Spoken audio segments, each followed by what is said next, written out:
Boa tarde, pessoal. Aqui é o Fábio Akita, aqui direto da Local Web, no Webcast, nesse piloto. Vamos ver se o formato funciona. E o objetivo de hoje é uma pequena apresentação, uma breve apresentação Ruby on Rails. E a ideia é que, bom, hoje eu sou gerente de produtos aqui na Local Web, gerente de produtos Rails, então quem acompanha meu blog, tem acompanhado a comunidade Rails, sabe que a Local Web está investindo bastante em tecnologia Ruby on Rails agora para prover os melhores serviços para todo mundo. E esse webcast, o objetivo é começar a explicar algumas coisas de Rails para todo o pessoal que é desenvolvedor, que faz aplicações web. Muita gente me conhece pelo meu blog, akitanrails.com, e inclusive eu falei em investimentos da Local Web, a gente vai estar fazendo um grande evento agora em outubro, dia 15 e 16 de outubro, vai ser o maior evento de Ruby on Rails da América Latina, então eu espero todos vocês lá, deem uma olhada no meu blog para mais detalhes. E eu comecei com Ruby on Rails lá em 2006, quando eu editei o primeiro livro de Ruby on Rails em português, que é o Repensando a Web com Rails. De lá pra cá, a comunidade cresceu bastante e tem surgido mais material para o pessoal aqui do Brasil. Recentemente eu ajudei a revisar o livro Desenvolvimento Web Ágil com Rails, que foi um dos primeiros livros de Rails lançados lá fora pelo David Thomas e pelo próprio David Hanson, que é o criador do Rails. Então, tem muita coisa aqui na comunidade, acompanhem os grupos de discussão no Google Groups, tem fóruns de discussão e o meu próprio blog que tem bastante informação a respeito de Rails. Já nos últimos 2 anos vem acontecendo bastante coisa, então para quem está começando agora é uma boa dar uma olhada. Agora, a ideia é tentar explicar algumas coisas do que é Ruby on Rails. Muita gente já ouviu falar de Ruby on Rails, mas não sabe o que é de fato. Parece um gerador de código, parece uma ferramenta, parece uma linguagem, o que ela é. Para começar, a ideia do nome Ruby on Rails é justamente porque Ruby é uma linguagem e Rails é um framework. Da mesma forma como PHP é uma linguagem e, por exemplo, Symfony é um framework, ou então Zend é um framework, Java é uma linguagem, Struts é um framework, assim por diante. Então a gente tem Ruby, que é a linguagem, e Rails, que é o framework web. E a linguagem Ruby, ela também não é nova. Muita gente associa a linguagem à plataforma e pensa que ela nasceu recentemente. Na verdade, a plataforma Ruby on Rails, ela nasceu em 2004, porém a linguagem Ruby, ela é precursora inclusive de Java, ela não é derivada de Java como muitas linguagens novas. Então ela surgiu lá para 93, 94, pelas mãos do Yukihiro Matsumoto, que é um engenheiro japonês, e chamado de Metsu na comunidade. E ele desenvolveu essa linguagem há mais de 10 anos, 93, 94 também, para ser uma linguagem simples que ele pudesse usar. Assim, ele não gostava nenhuma das linguagens que existia até então, então ele resolveu fazer uma linguagem que trouxesse os principais conceitos de programação modernos que existiam. Então, orientação a objeto, por exemplo. Mas ele foi além e fez não uma linguagem derivada de C, que é uma linguagem burocrática e estática. Ele resolveu fazer uma linguagem dinâmica, produtiva e o que ele chama de uma linguagem humana, não uma linguagem que foi feita só para a máquina, uma linguagem que foi feita para o programador. Então, essa é alguma das filosofias da linguagem Ruby. E a gente vai mostrar um pouco da linguagem Ruby nesse episódio e talvez um pouquinho mais sobre Ruby no segundo episódio. Nesse aqui eu quero dar um overview, uma apresentação geral. Então, a linguagem Ruby ela fez muito sucesso no Japão. Desde então, nos anos 90, foram publicadas revistas, livros, eventos, etc. Só que nos Estados Unidos ninguém conhecia, porque a documentação era toda em japonês e o código era todo em japonês, etc. Até que o David Thomas, no ano 2000, 2001, publicou o livro Programming Ruby, que foi o primeiro livro publicado fora do Japão sobre a linguagem Ruby. Foi a partir daí que ela começou a deslanchar no resto do mundo. E por 2003, 2004... uma empresa chamada 37 Signals, que era uma produtora web, estava desenvolvendo sistemas. O Jason Fried, que é o dono da empresa, ele desenvolvia sistemas de PHP, assim como todo mundo fazia na época. E nas listas de discussão de PHP ele conheceu o David Hanson, que começou a responder as perguntas dele e começaram a formar uma parceria para desenvolvimento de produtos. E eles queriam desenvolver um produto padrão Web 2.0 de gerenciamento de projetos, etc.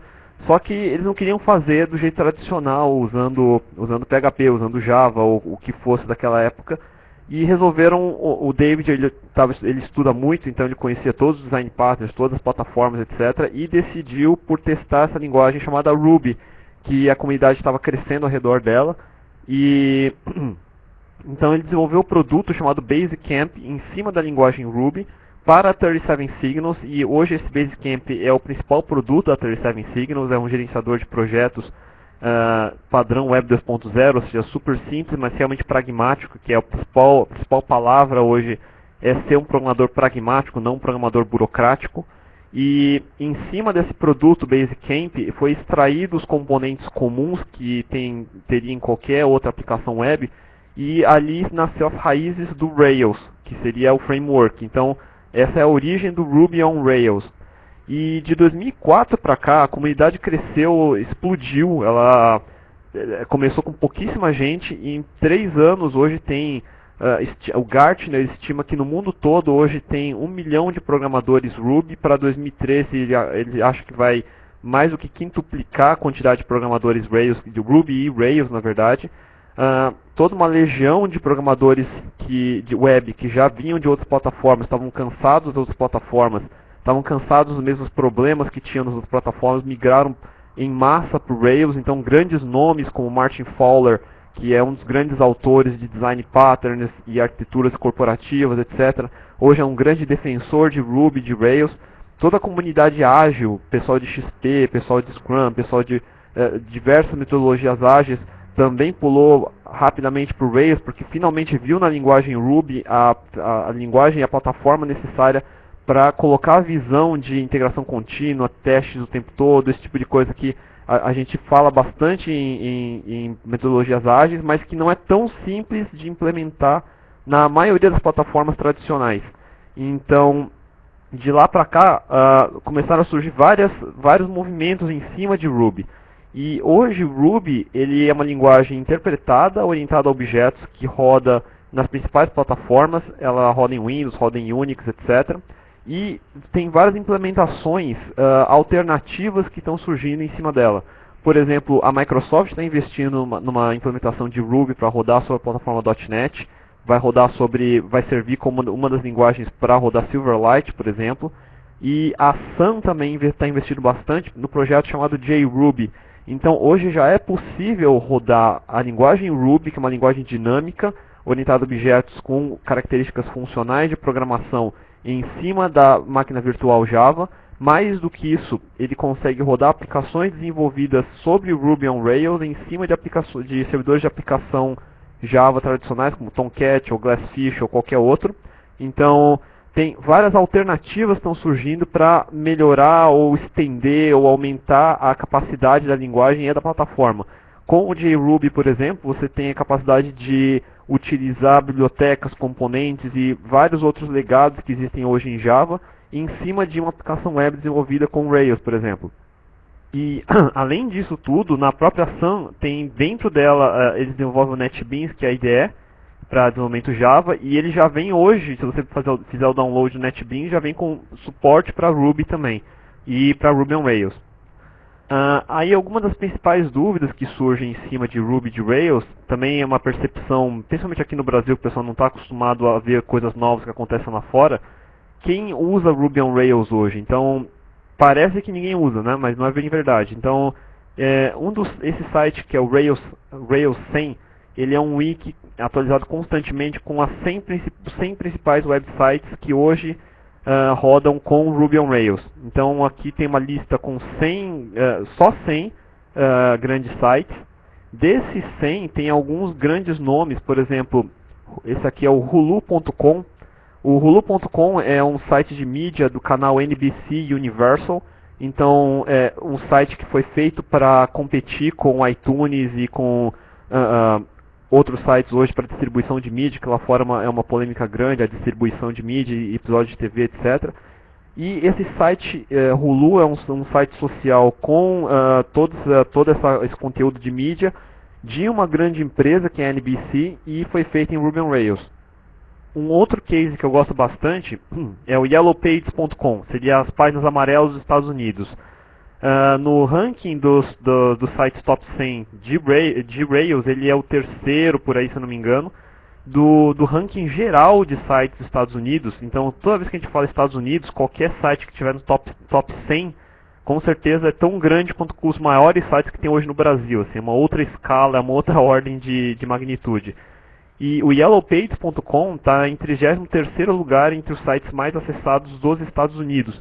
E esse caso é interessante porque foi uma migração de um sistema que era feito em Java J2EE e migrou para Ruby on Rails. Então, depois de um bom tempo com o legado em Java que eles tinham, eles resolveram tornar o produto enxuto e migrar para uma plataforma nova, no caso eles escolheram Rails, e manter todas as principais funcionalidades e utilizar todas as metodologias mais recentes de desenvolvimento de software, como metodologias ágeis, e ter, por exemplo, cobertura total de testes, integração contínua, etc.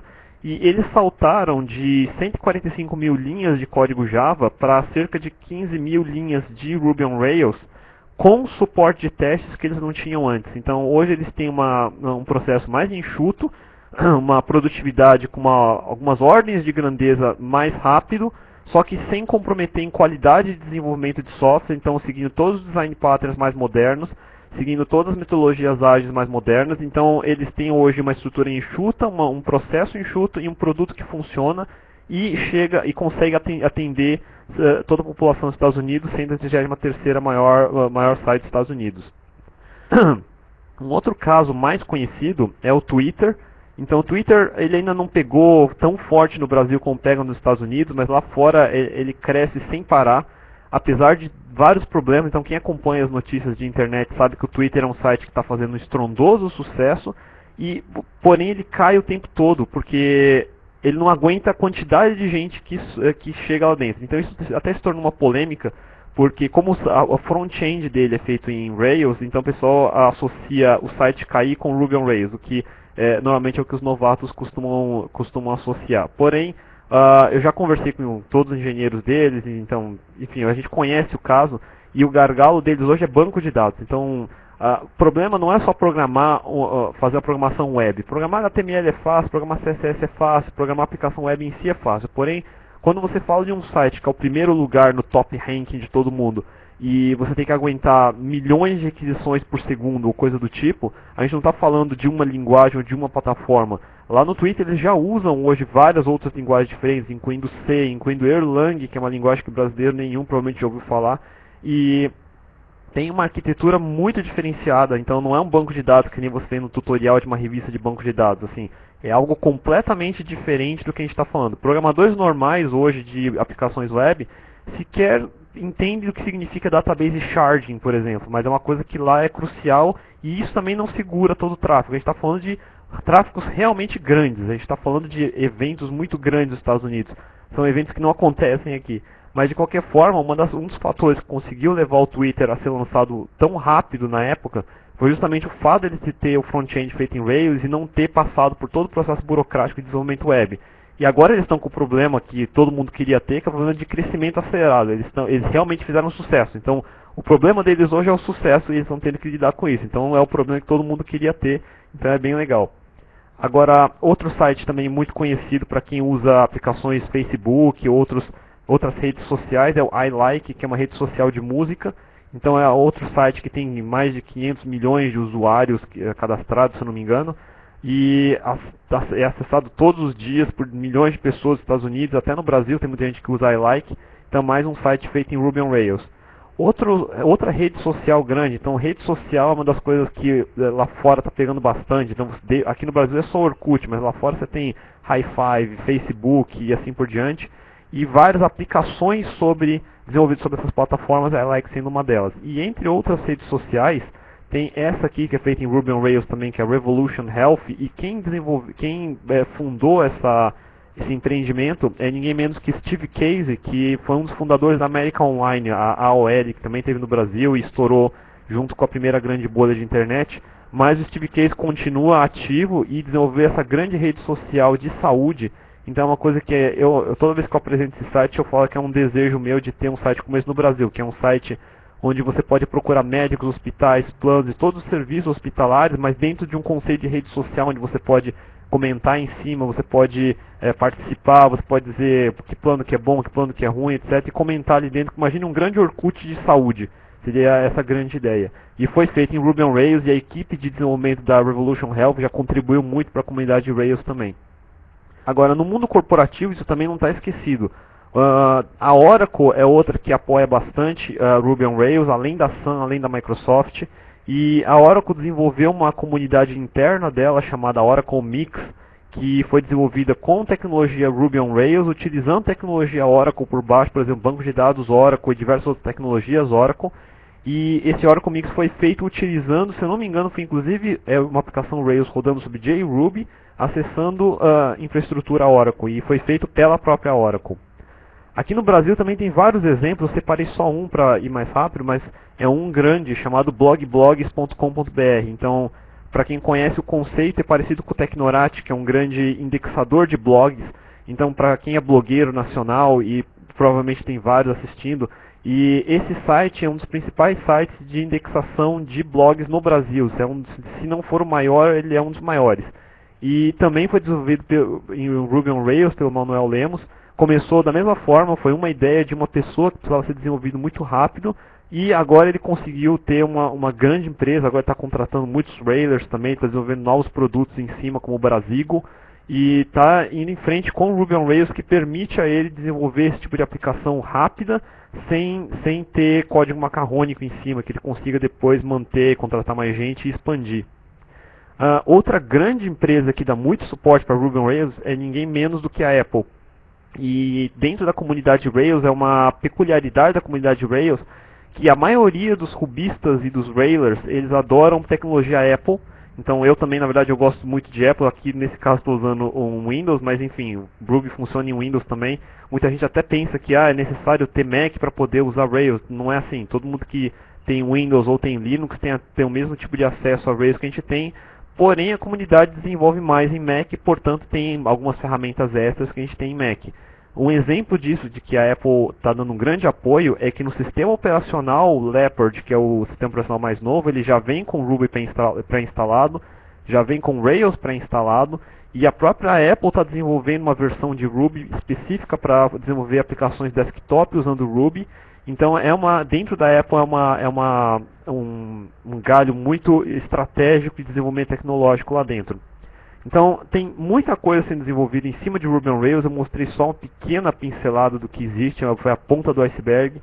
E a linguagem Ruby, mesmo para quem não é desenvolvedor de web, a linguagem Ruby em si já era usada muito antes de ter Rails para administração de sistemas, para processamento de dados. Existem vários casos dentro da NASA usando, e várias outras faculdades, universidades dos Estados Unidos que usam também. Então, é uma grande linguagem com grandes conceitos de programação que vão além do que a gente conhece hoje com linguagens tradicionais como Java, C Sharp ou C++, por exemplo. E sem mais delongas, o que você precisa então, estando no Windows, para rodar o Ruby? A primeira coisa é baixar o próprio Ruby. Então, se você pode procurar pelo One Click Installer, que é o instalador de Ruby para Windows. Esse aqui ele vai baixar a versão 1.8.6, que é a versão estável mais recente. Então é um projeto open source e está sendo desenvolvido constantemente, tem novas versões saindo o tempo todo, consertos de bugs, etc. Então tem toda a característica de um projeto open source, assim como o Linux, assim como o próprio Firefox, que muita gente deve estar usando para navegar na web. Então o One Click Install é a primeira coisa. A segunda coisa que eu vou usar nesse webcast é que o Ruby on Rails ele suporta vários bancos de dados. Então desde os tradicionais open source como MySQL e PostgreSQL, até como comerciais como Oracle, SQL Server, DB2, e um banco que a gente usa bastante, principalmente quando está na primeira fase inicial de prototipar, etc., é um banco chamado SQLite, SQLite. Esse SQLite é interessante porque ele tem instalação zero, então você não precisa configurar a máquina, não tem registry, não tem serviço, não tem nada disso. É um pequeno banco, muito simples, porém que tem todas as características de um banco SQL, e que a gente usa no Ruby on Rails para desenvolvimento rápido, assim como outros frameworks também usam, se não me engano, Symfony também usa SQLite, assim como vários outros, você tem driver JDBC para SQLite, assim por diante. E é bastante recomendável para quem está começando, porque você não precisa parar para configurar um banco de dados, de entender em que socket, em que porta, em que usuário, em que senha, etc. Então é uma alternativa para isso. Ele é tão pequeno que ele é basicamente, se você procurar aqui nos binários pré-compilados para Windows, ele tem só um executável, que é uma linha de comando para fazer interface com o banco, e uma DLL, que a gente coloca no 132, por exemplo, uma DLL de 200 KB é um banco de dados SQL inteiro, pré-contido nele mesmo. Então, você tem todos os comandos de SQL, você tem search, select, delete, você tem joins, você tem uma série de características de um banco de dados normal SQL, que você pode desenvolver usando Ruby on Rails. Aí você usa SQL padrão em cima dele, e aí quando tiver tudo ok, você pode mudar para MySQL, por exemplo, que caso você não tenha feito nada muito fora do comum, ele deve funcionar sem nenhum grande problema. Aí, além disso, tem várias comunidades que desenvolvem plugins, por exemplo, plugins e bibliotecas e extensões para Ruby e Ruby on Rails. E uma das comunidades é uma rede social chamada GitHub. Nesse GitHub tem vários projetos open source de extensões para Rails. Então, Rails ele já é um desenvolvimento acelerado de web, só que você pode acelerar ele mais ainda dependendo do que você está fazendo, baixando plugins que ajudam. Inclusive, eu vou mostrar um ou dois plugins.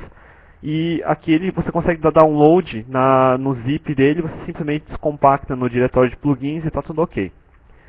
Então, sem mais delongas, vamos começar a mostrar aqui como é uma aplicação Rails. Depois de tudo isso instalado, então você tem o Ruby instalado, você já tem as suas ferramentas. Basicamente você tem linha de comando, que é o que você precisa, e um editor de texto qualquer.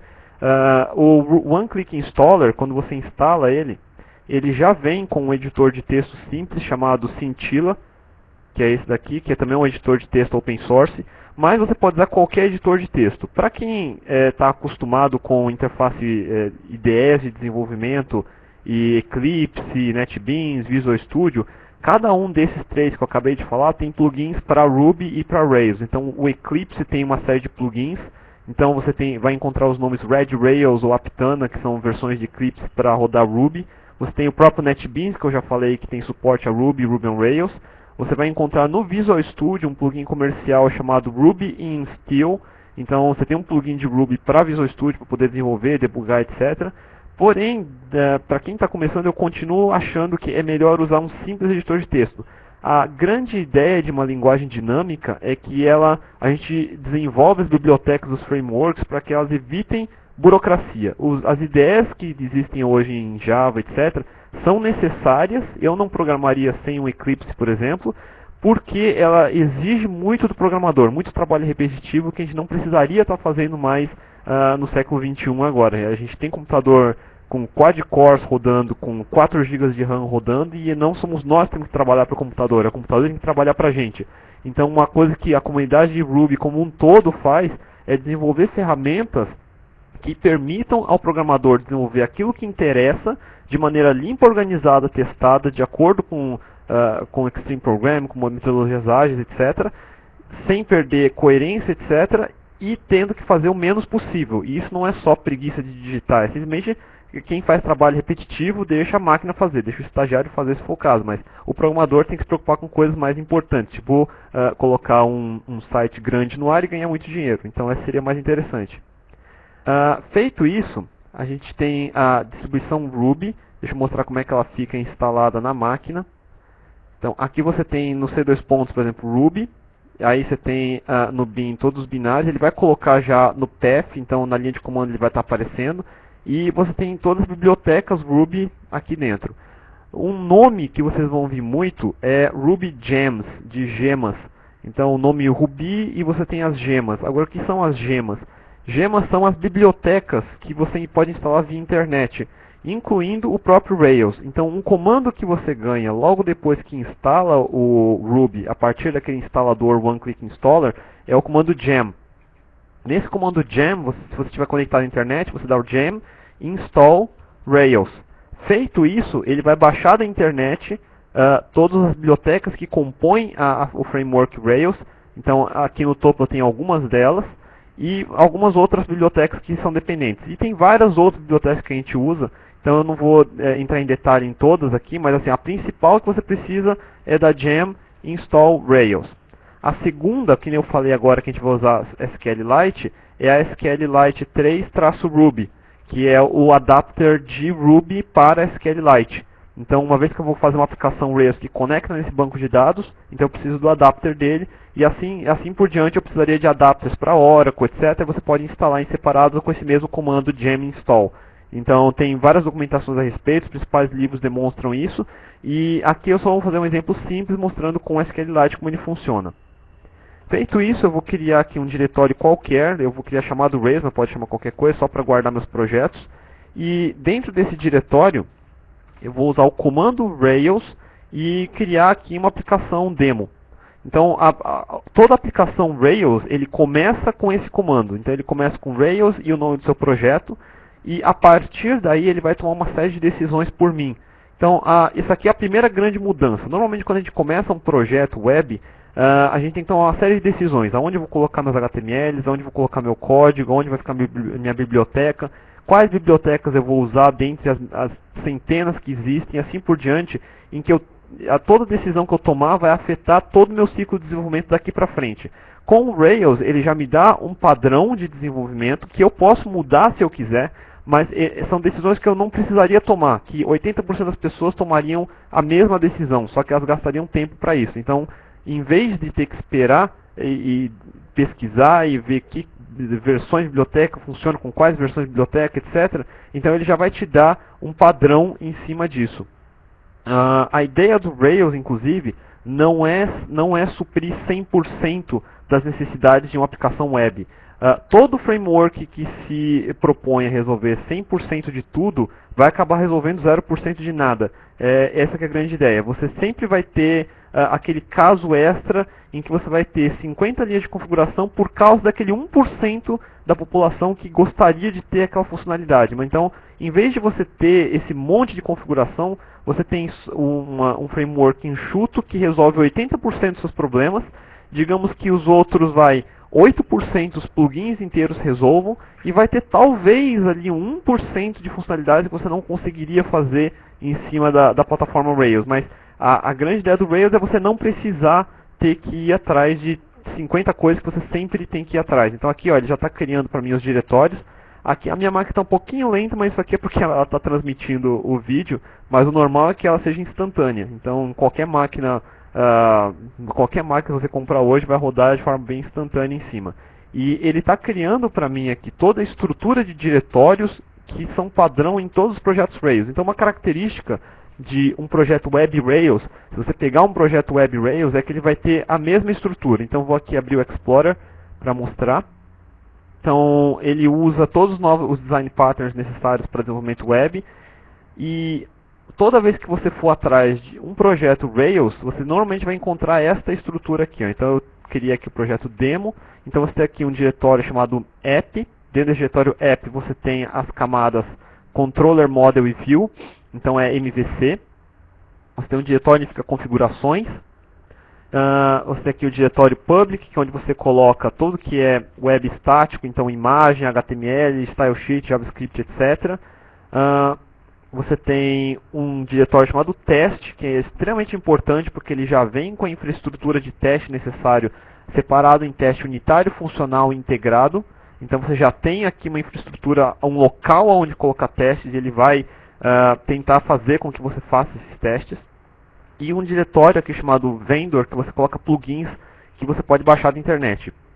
Eu já vou colocar alguns plugins, depois isso aqui vocês podem estudar a respeito, mas naquele site GitHub, então eu mostrei, por exemplo, tem esse Active Scaffold, eu posso dar download então no arquivo zip dele, então eu posso escolher qual versão quero baixar inclusive, e eu posso escolher, cadê aqui, esse projeto GitHub é uma rede social de projetos open source. Isso aqui é bem interessante porque nesse projeto, nesse sistema, você pode colaborativamente fazer software, que é mais ou menos como open source já funciona, só que é uma maneira nova de desenvolver. Então isso aqui é até um assunto paralelo, que depois a gente pode explicar mais sobre isso, mas aqui é só uma curiosidade para quem tem interesse em gerenciamento de projetos ágeis, em ver como o pessoal do GitHub está fazendo, porque é um workflow extremamente enxuto e funcional e com muito menos erro e conflitos do que tinha-se antes.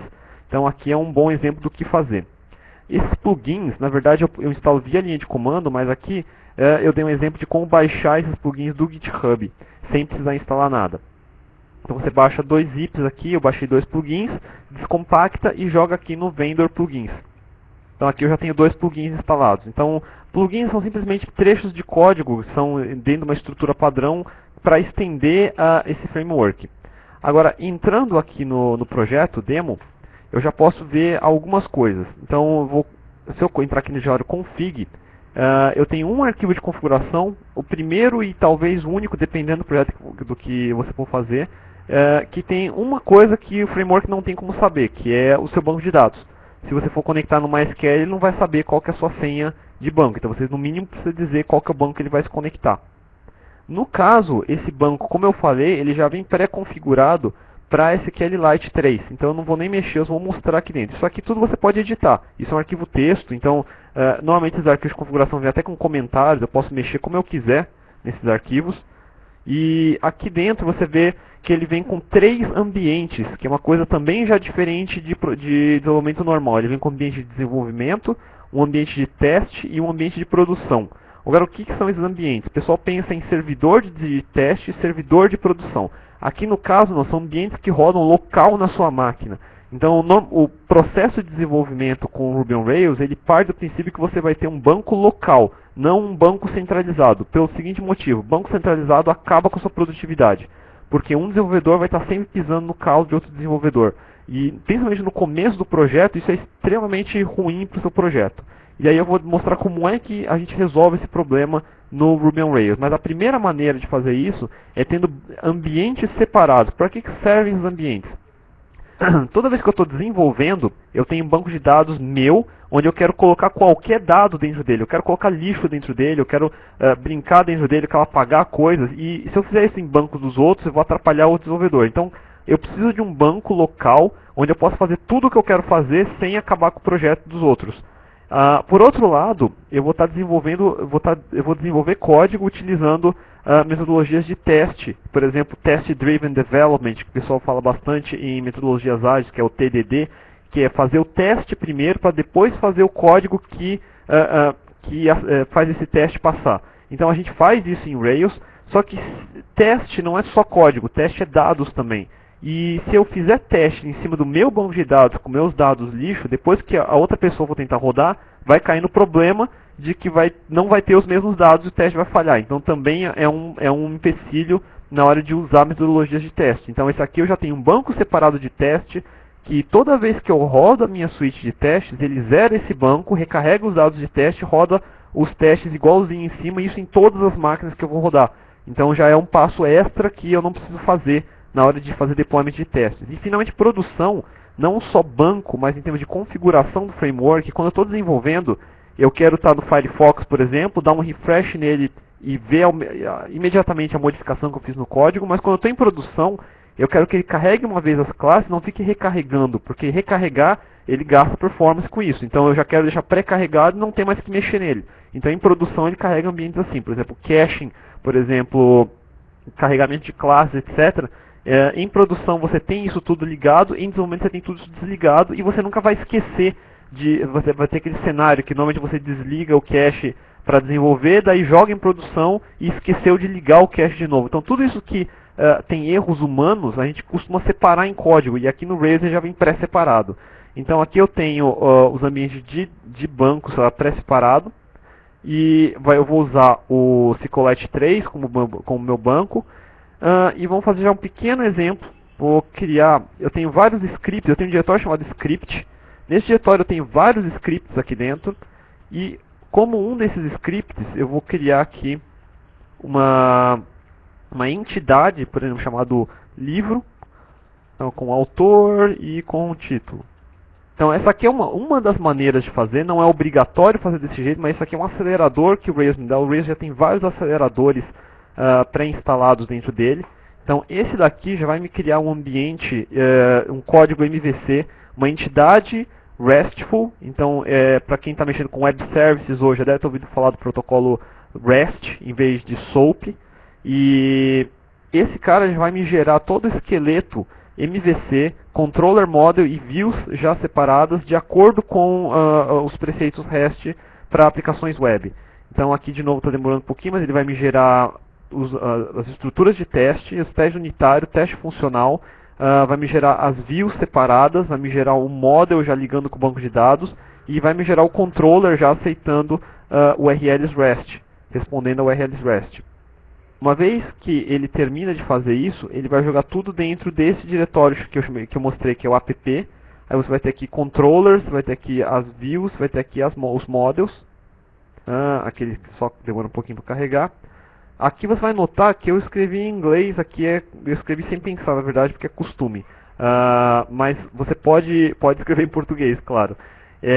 A gente já fez vários projetos em cima de Ruby on Rails. No ano passado eu estive desenvolvendo projetos para a empresa americana chamada Surgeworks. E lá na Surgeworks a gente tinha equipes remotas aqui no Brasil e desenvolvia sistemas para clientes lá de fora usando Ruby on Rails. E isso funcionava muito bem por causa desse processo todo que eu estava explicando. Então aqui só se ele terminar de rodar. Aí. Agora ele gerou. Demorou um pouquinho, mas... Então ele gerou aqui já um controller para mim, já gerou aqui um model, já gerou aqui a view. Agora, mais do que isso, ele me gerou outra coisa. Ele me gerou um arquivo chamado migrations. Deixa eu mostrar o que é esse arquivo migrations. Como eu falei, todo desenvolvedor precisa ter um banco de dados local para desenvolver. E como é que funciona o desenvolvimento desse banco? Eu não entro no banco para gerar as tabelas para mim, eu peço para o framework fazer isso para mim.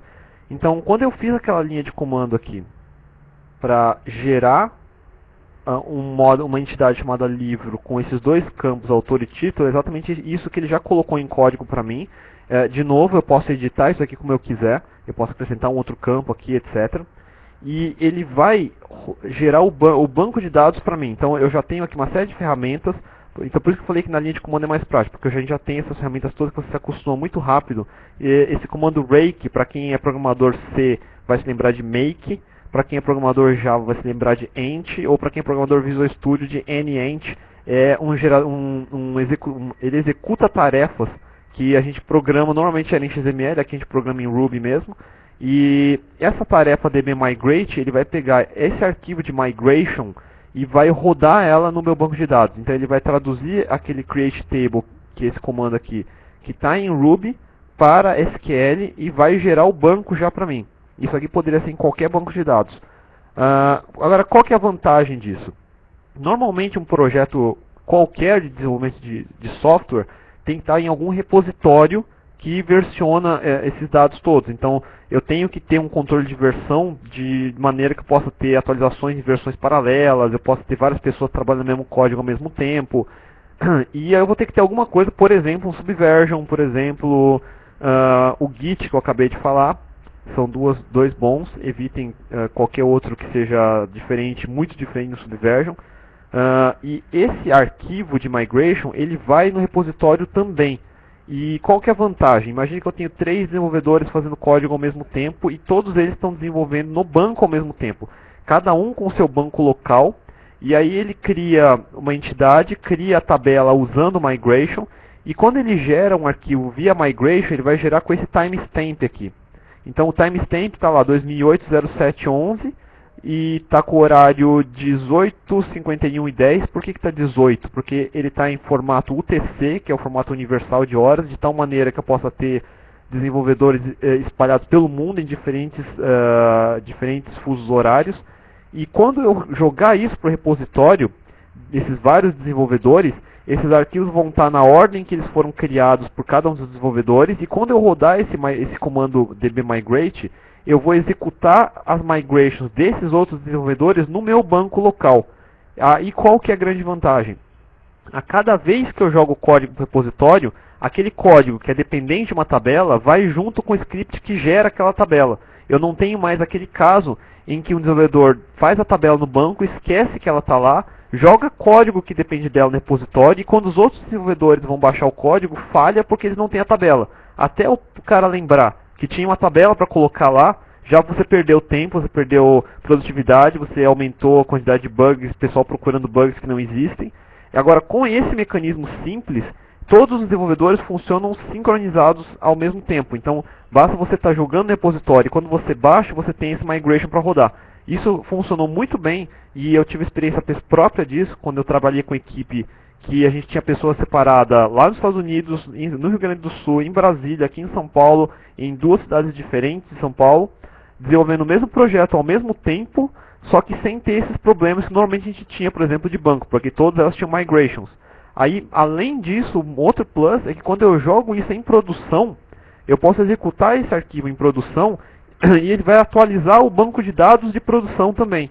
Então é um grande ganho também em produção, eu não vou esquecer disso. Se eu tiver vários bancos, vai funcionar. Então aqui eu criei uma entidade, eu estou dizendo aqui em Ruby, aí aqui embaixo ele rodou, tá vendo que eu dei DB Migrate, aqui ele rodou a migração e já gerou o banco de dados para mim. No caso, isso aqui é um SQLite, então o banco de dados é um único arquivo, não é um servidor, então ele já gerou esse arquivo SQLite 3 para mim. Se fosse um banco de dados MySQL, ele teria gerado as tabelas no banco de dados MySQL e assim por diante. Agora, além disso, vamos ver como é que é o model que ele gerou para mim naquele scaffold. Então, se eu editar aqui, aí você vê que eu estou editando, não tem nenhuma IDE especial. Aqui eu estou usando o editor, um dos editores mais simples que tem, que é o VI. Então, para quem é de Unix, tem VI já pré-instalado, né, o VI sabe usar, então o VI é uma boa alternativa. Tem vários pacotes de plugins para Rails e para Ruby em cima de VI, mas poderia ser um Notepad. Agora, notem uma coisa. Essa classe de model, então para quem está acostumado com Java tem Hibernate, para quem está acostumado com ADO.NET, para quem está acostumado a ter uma classe mapeada a uma tabela e várias propriedades dentro dessa classe mapeadas para várias colunas de uma tabela, aqui você vai ver que tem uma pequena diferença. Você vai ver que no arquivo de migração que gerou a tabela no banco, você tem aqui o comando para criar a tabela no banco, mas você vai ver que aqui no model não tem nenhuma configuração em cima. Eu só configurei onde conecta, mas eu não configurei mais nada além disso. Agora, o que faz essa classe aqui? Uma outra vantagem de Ruby, por ser uma linguagem dinâmica, eu posso rodar ela interativamente sem precisar compilar um código. Então eu não preciso fazer um arquivo de código, compilar para depois poder testar. Eu posso testar antes, errar o suficiente para depois fazer o código que eu preciso. Então, dentro daquele mesmo diretório script que tinha o comando generate, também tem um comando chamado console. Esse comando console, ele sobe o meu ambiente Ruby on Rails com a minha aplicação. Então, por exemplo, esse model vai subir nesse ambiente. Então aqui ele está abrindo o console. Só perdoem aqui a velocidade, porque a gente está transmitindo ao mesmo tempo que eu estou executando, então está comendo os recursos aqui. Mas de novo, isso aqui, se for num Linux, se for num Windows normal, numa máquina razoável, vai rodar muito rápido, então isso aqui seria instantâneo. Mas eu aproveito e continuo explicando. Esse diretório script é um diretório que tem vários scripts para facilitar o meu desenvolvimento. Assim como eu tenho tarefas rake, eu tenho esses scripts que, por exemplo, sobem esse console, que, por exemplo, geram estruturas de código para mim, coisas que eu já faria manualmente. E as tarefas rake, eles servem para administrar bancos de dados, para fazer, rodar os testes, etc. E aqui, esse aqui é o script console, que ele sobe o interpretador Ruby e vai subir todas as minhas bibliotecas Rails. Beleza, está subindo. Vamos lá. Pessoas, aqui é o moderador. A gente está com um problema no sistema de perguntas, então eu vou pedir a gentileza de vocês enviarem suas dúvidas para o e-mail evento@localwebcast.com.br. Repetindo, evento@localwebcast.com.br. Obrigado. Eu subindo. Se também quiser enviar suas dúvidas, além das dúvidas, elogios, muito bem-vindos. Lembrando que isso aqui é um piloto que nós estamos fazendo. A participação de vocês é fundamental, principalmente de um público como participem. Está demorando um pouquinho aqui, acho que realmente está pesada a transmissão de vídeo. Eu vou continuar explicando mais alguns conceitos enquanto ele termina de rodar aqui o console. Então, só para lembrar, eu deixei rodando aqui para abrir o console. Esse console normalmente costuma abrir em coisa de 1 segundo, mas como a gente está processando muita coisa aqui para mandar o vídeo, então realmente está pesado aqui. Mas deixa eu mostrar alguns outros conceitos aqui dentro. Dentro desse script que eu falei, então se eu olhar aqui dentro do diretório script, eu tenho vários scripts. entre elas aqui o console. Eu tenho um chamado DB console que é interessante, que no fundo ele só abre a linha de comando do banco de dados. Aí eu tenho aqui um cara que gera código para mim e o par dele que destrói esses códigos que ele gerou. Então caso eu mude de ideia logo que eu gerei, eu posso destruir. Eu tenho um script que instala plugins e eu tenho aqui o que vai subir o servidor. Aqui ele acabou de entrar finalmente no console. Então esse console é um console interativo, onde eu posso rodar o que eu quiser dentro dele. Então qualquer código Ruby aqui dentro vai rodar. Então eu posso definir um método aqui, por exemplo, definir um método chamado allo que devolve o bom e velho hello world. Então aqui eu posso chamar esse método, ele vai devolver. Agora, mais do que isso, eu tenho as classes de Rails aqui dentro. Então eu gerei um model chamado book. Então aqui eu tenho um cara chamado book e aqui eu tenho o model book. Então se eu só chamar essa classe, eu já vou ter acesso a ela, ela vai conectar no banco de dados SQLite 3, e aqui ele já me mostra, aqui a parte interessante, ele mostra a classe e os campos que estão criados dentro do banco.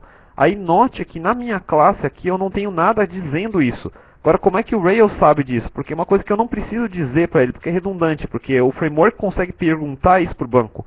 Então cada vez que ele conecta no banco, ele só precisa conectar uma vez, ele vai e pergunta para o banco que colunas tem nessa tabela. Como o Ruby é uma linguagem dinâmica, e aí começa algumas das características de uma linguagem dinâmica, em que eu posso gerar código em tempo de execução, eu consigo gerar os equivalentes getter e setter de uma classe Java que eu teria que fazer manualmente, e a gente faz manualmente estupidamente, porque é uma coisa que não precisaria ter. 90% do tempo é exatamente as mesmas colunas que tem na tabela do banco, com os mesmos tipos, então isso poderia ser automatizado. Você tem algumas ideias com wizards, alguma coisa do tipo, vai no next, para gerar esse código. Agora aqui, eu não tenho que dar manutenção nesse código, ele fica aqui. Aí o que eu posso fazer com isso? Uma das coisas que eu posso já direto daqui, criar no banco de dados, por exemplo, criar aqui, Fábio, e com o título, por exemplo, Rails, e ele já vai criar no banco de dados esse cara para mim. Agora vamos ver o que eu já ganhei até agora, só com essas poucas linhas de comando. Eu vou subir o servidorzinho de Ruby on Rails, eu espero que ele ande um pouquinho mais rápido, mas vamos ver aqui, Rails, demo. Então eu subi no outro console, eu vou subir script, server. Só com isso ele já vai subir esse ambiente aqui que a gente acabou de criar. O principal aqui é vocês verem não o que eu estou fazendo, mas assim, tudo que eu não estou precisando fazer. Então, já de cara, eu já tenho aqui uma estrutura de projeto, isso aqui sai em 5 segundos. Eu já tenho um banco de dados aqui dentro, eu já tenho algumas classes pré-criadas para mim, que eu posso alterar como eu quiser. Então, deixa eu mostrar como é que é um controller, para quem nunca viu. Um controller Rails é um único arquivo que tem todas as ações que esse controller responde. Então aqui ele já tem um código pré-criado. E esse, de novo, esse código não é aquele tipo de código que você gera e depois você não pode mais editar. Então isso aqui é só um exemplo de código. Normalmente a gente usa muita coisa igual o que ele gerou aqui, mas a gente modifica como a gente quiser modificar. Então aqui ele já me gera, tem aqui mostrando no comentário como é o URL que ele vai responder para esse cara.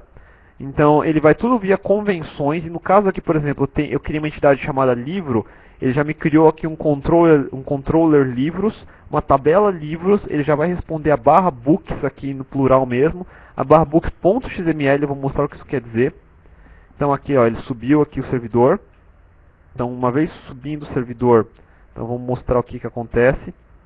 Então aqui vou subir no localhost 3000, se eu for no index.html, depois eu posso simplesmente apagar, ele vai mostrar a versão do Rails que eu estou rodando, etc. Ele tem uma primeira página aqui de introdução que normalmente você tira fora. Está carregando.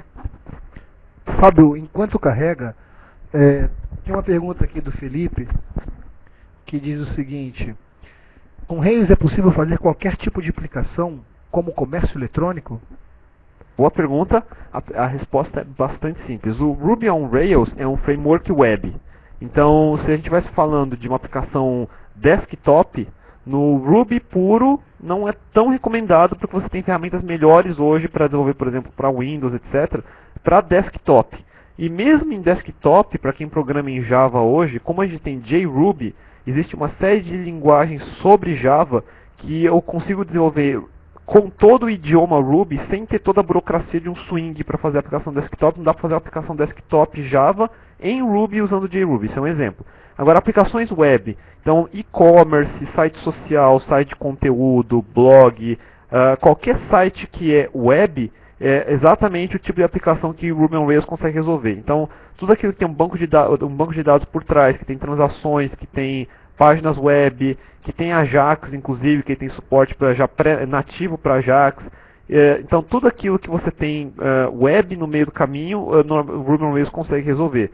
E, de novo, você pode desenvolver qualquer coisa em cima de Rails que seja web. Ele se chama Web Framework. Então, se você for fazer, que nem eu estava dando um exemplo, quiser fazer um sistema para um celular, então não é esse o caso de repente usar um Ruby. Você vai usar C para fazer. Você precisa tirar o máximo possível do seu hardware.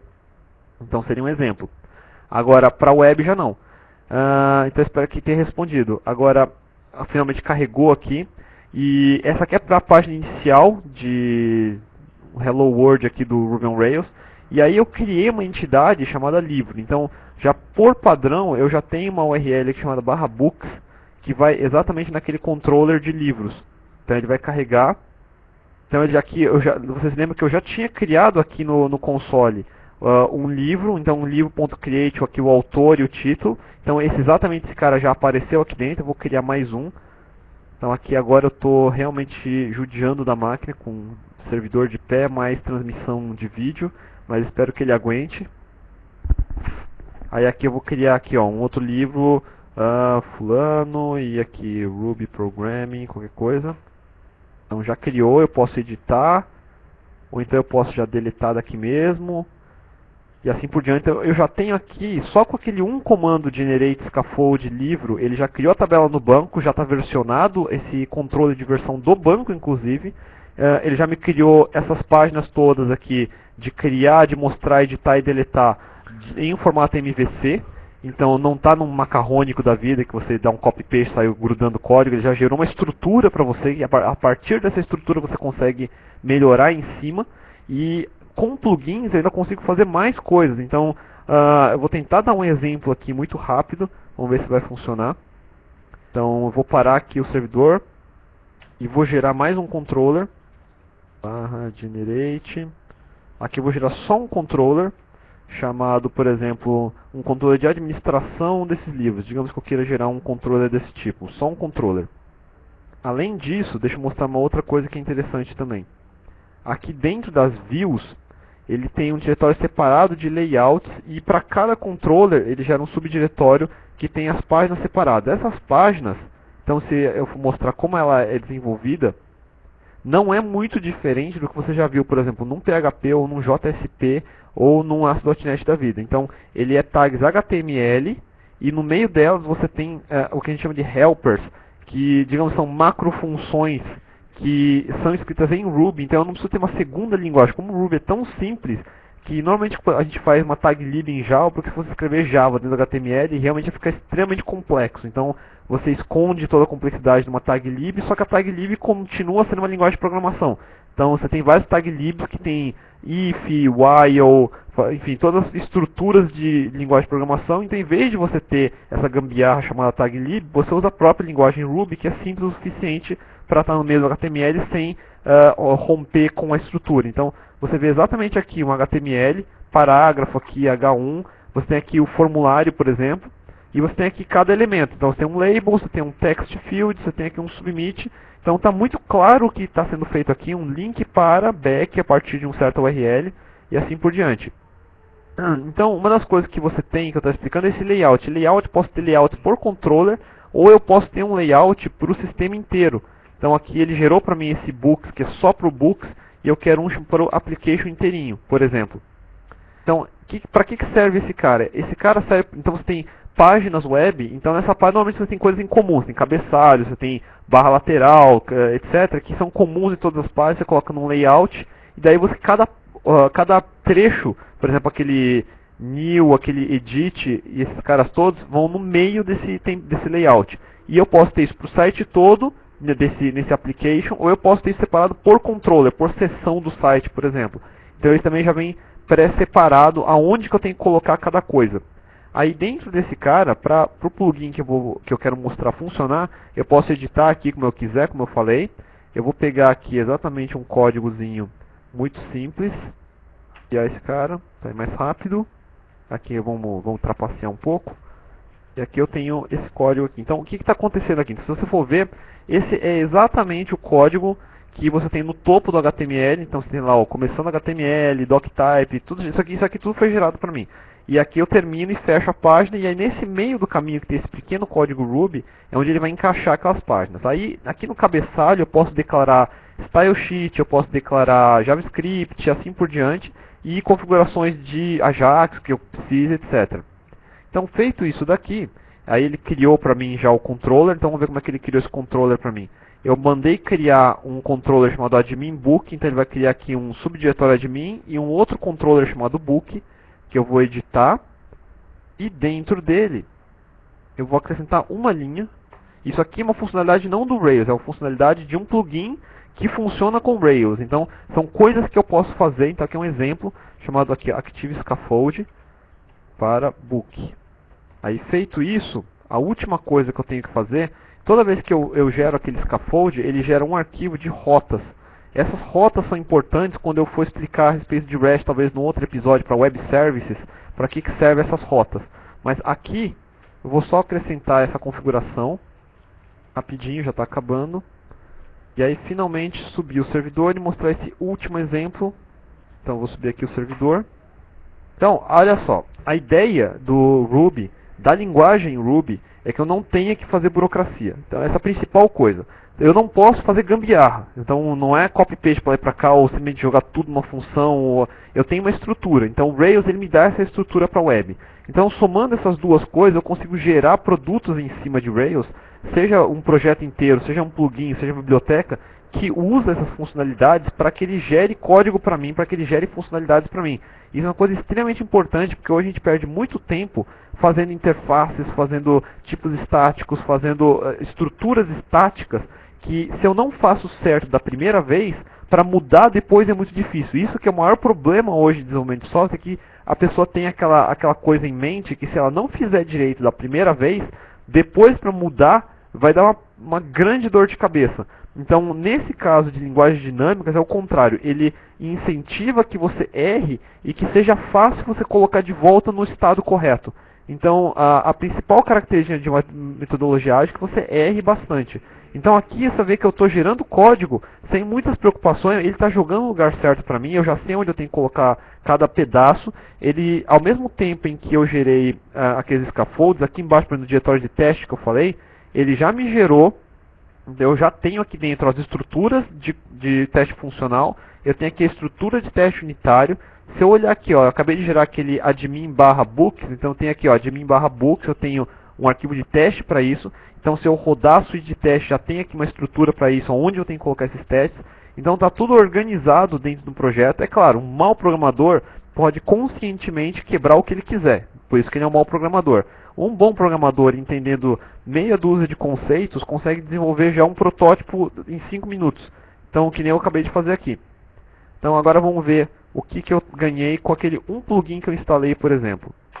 Então, antes eu tinha o /books, aí eu criei aqui um /admin/books, digamos que eu quisesse ter uma seção de administração. Então, aí agora, o último esforço aqui para subir esse plugin. E ele já me deve mostrar alguma coisa. Então, lembrando que esse primeira tela que está mostrando aqui é aquele scaffold que já vem no Rails. Esse scaffold que já vem no Rails é um gerador simples de código, só para me dar uma estrutura. Sim, e eu não coloquei aqui, cadê poly? Vou alterar uma rota. Big rota. Aqui tá. O Fábio, seu xará, pergunta: como aplica o CSS? CSS, vou mostrar, deixa eu só acrescentar esse cara e eu vou mostrar. Base admin. Então não se atenham muito ao que eu estou escrevendo aqui, porque depois em outro episódio a gente pode até chegar em detalhes. Aqui é só para mostrar o que dá para fazer. Corrigindo, quem mandou a pergunta foi o Felipe. Foi mal, Felipe. E salvo. Então aqui, uma vez que eu salvo, então olha de novo o que eu vou fazer. Eu só vou dar um refresh no browser, porque isso aqui é como se fosse um PHP. Eu posso dá um refresh no browser, já vai buscar o código, só que diferente do PHP, mais parecido com Java, eu tenho aqui um código para... Cadê aqui? Eu tenho aqui um código para não precisar compilar, não precisar fazer deployment. E aqui, tirar esse cara daqui. Na verdade, o correto é colocar nesse cara de baixo. Então, de novo que eu falei, eu posso fazer o que eu quiser aqui, sair errando e sair corrigindo. Active Code. Eu queria mostrar o exemplo, de exemplo resolveu estourar na minha cara. Tudo bem, isso é normal, funciona desse jeito mesmo. Nesse caso aqui eu fiz alguma coisa que eu não devia ter feito, mas nesse momento, como eu fiz corrido, porque a gente está chegando no final, eu vou ficar devendo esse plugin porque não vai dar tempo. Mas a ideia aqui era mostrar rapidamente o que acontece no desenvolvimento, que eu não preciso fazer nada burocrático em termos de compilar, em termos de jogar para o ar, e ainda assim manter o código no local estável e com estrutura adequada de desenvolvimento. Então, no próximo episódio eu vou mostrar mais alguns detalhes em cima de Rails. Aqui foi só para mostrar a primeira cara, só para dar um exemplo rápido do que fazer, como começar, onde instalar e o que procurar. Então continuem vendo no meu blog as principais notícias. Eu devo começar a blogar também no blog aqui da Local Web sobre Ruby on Rails. E qualquer dúvida, mande por e-mail que o moderador acabou de passar, que a gente vai respondendo para vocês. Então a gente chegou aqui, está estourando aqui no tempo certinho, 4h20. Então agradeço a presença de todos. Só esse finalzinho eu vou ficar devendo o próximo episódio e espero que vocês continuem assistindo a gente. Valeu! Falou, pessoas, obrigado. Aguardamos aí as sugestões, críticas, dúvidas no e-mail evento@localwebcast.com.br. Muito obrigado aí pela participação de todos e até a próxima, que será na sexta-feira que vem, a parte 2 desse webcast. Valeu, pessoal, obrigado.